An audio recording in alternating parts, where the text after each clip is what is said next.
Good morning. Welcome back to the Bookstack Coffee Chat. I am Daylene and I am so excited to be here. It is the last full week of May already. We're heading into June, which is halfway through the year. Where has the time gone? But I'm so glad that you have been joining me week in and week out every Thursday at 10 here on my Facebook author page and on YouTube. I enjoy getting to interact with you and share books and life and faith with you here. This week, I was becoming a little concerned that I wouldn't have a book to share with you. I had gone to the library last week and selected a number of different books, and I went through 3 different books, started reading them, halfway through them, and then had to lay them aside because they don't meet my criteria of A, either being a Christian book, which is my preference, or B, even a clean read, which I define as being without profanity or without graphic content or without explicit sexual scenes, that kind of thing. So I went through 3 different books and couldn't share any of those with you. And then I came across, and when I saw this at the library, I should have picked this up first to read because I've read some of her books before, but it is When Twilight Breaks by Sarah Sundin.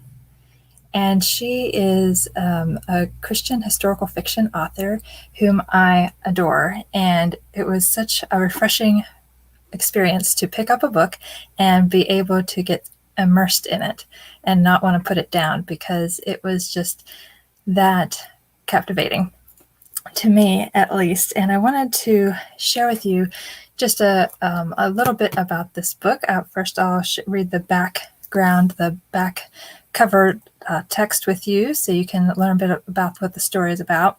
And then I wanted to share a couple of quotes which leads into our topic today. So this takes place in Munich in the year 1938, so right before World War II officially began, but in Germany. Evelyn Brand is an American foreign correspondent determined to prove her worth in a male-dominated profession and to expose the growing tyranny in Nazi Germany. To do so, she must walk a thin line. If she offends the government, she could be expelled from the country, or worse, even before the war started. If she does not report truthfully, she'll betray the oppressed and fail to wake up the folks back home. Peter Lang is an American graduate student working on his PhD in German. Disillusioned with the chaos in the world due to the Great Depression, he is impressed with the prosperity and order of German society. But when the brutality of the regime hits close, he discovers a far better way to use his contacts within the Nazi Party, to feed information to the shrewd reporter he can't get off his mind. As the world marches relentlessly toward war, Evelyn and Peter are on a collision course with destiny. So it rotates between these 2 characters and how they interact and help each other throughout the storyline. But one quote stuck out to me, and that was, "Our hosts put the party, the National Party of Germany, above the Lord, a political leader above the Lord." Let's think on that a moment, shall we?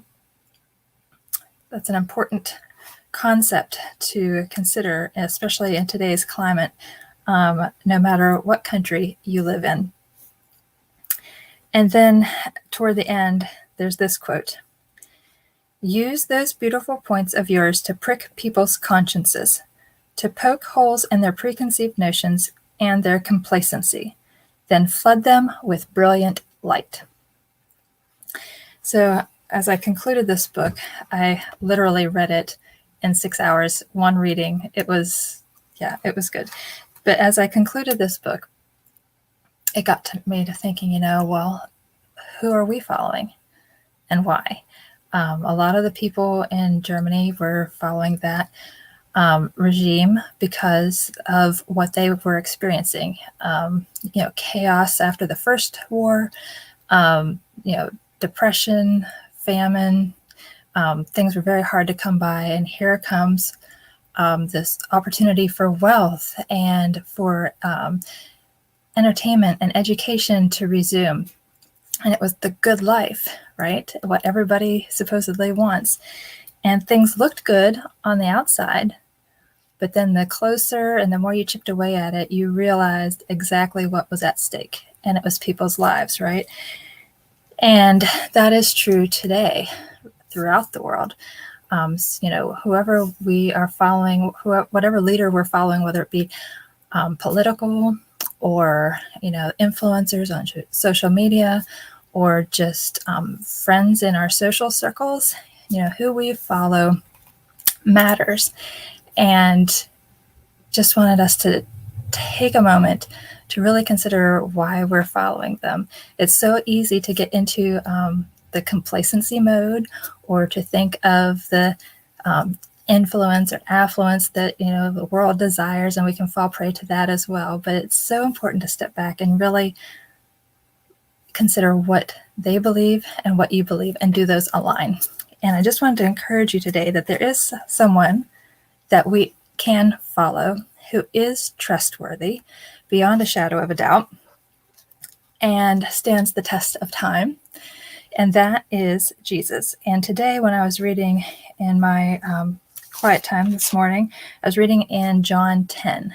And there were a couple of things I wanted to share with you here. So the first is John 10:9, and that is Jesus speaking, "I am the door. If anyone enters by me, he will be saved and will go in and out and find pasture," find rest.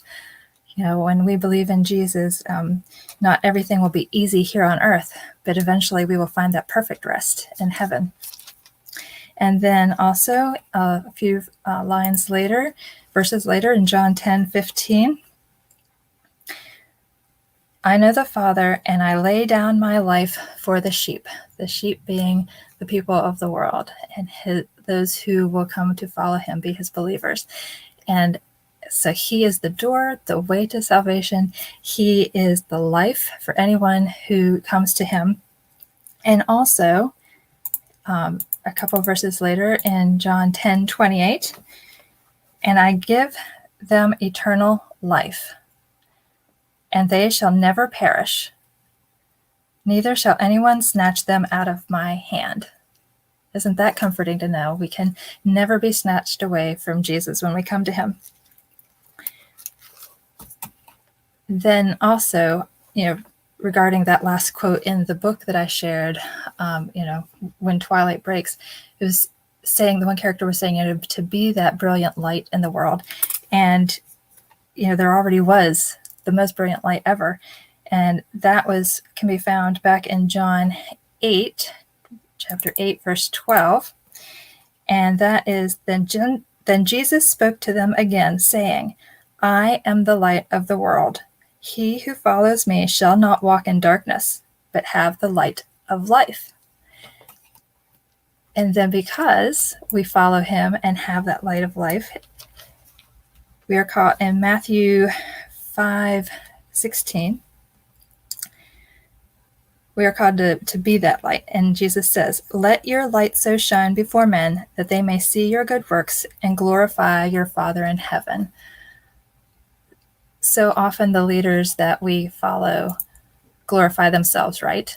And if we're honest, a lot of times we like to glorify ourselves and, the things we consider to be good. But one thing that has struck me recently as I read through the scriptures is that Jesus, in our minds, had every right to give himself glory for things that he did, especially, he laid down his life for us, but he never claimed that glory for himself. He always pointed it back to God. And so, Matthew 5:16 I just shared with you, "And glorify your Father in heaven." That's our calling to point everything we do back to him. So I hope that this encourages you. I hope that you already have a relationship with Jesus. If you don't know who he is, if you'd like to learn more, please, reach out to me, direct message me. I'd be happy to share more with you, answer questions that you may have. And I hope that this encourages you as you move forward. I do encourage you to read this book. It's that good, I'm going to show it again, especially if you like World War II history. And also wanted to end too, I don't think I mentioned last week that this is Older Americans Month, so we're nearing the end of it. But I encourage you to reach out to those you know and listen to the stories of the older generations that have come before us. Document those stories, write them down, haul out your cell phone and record the stories that they have to share. Everyone has a story worth sharing.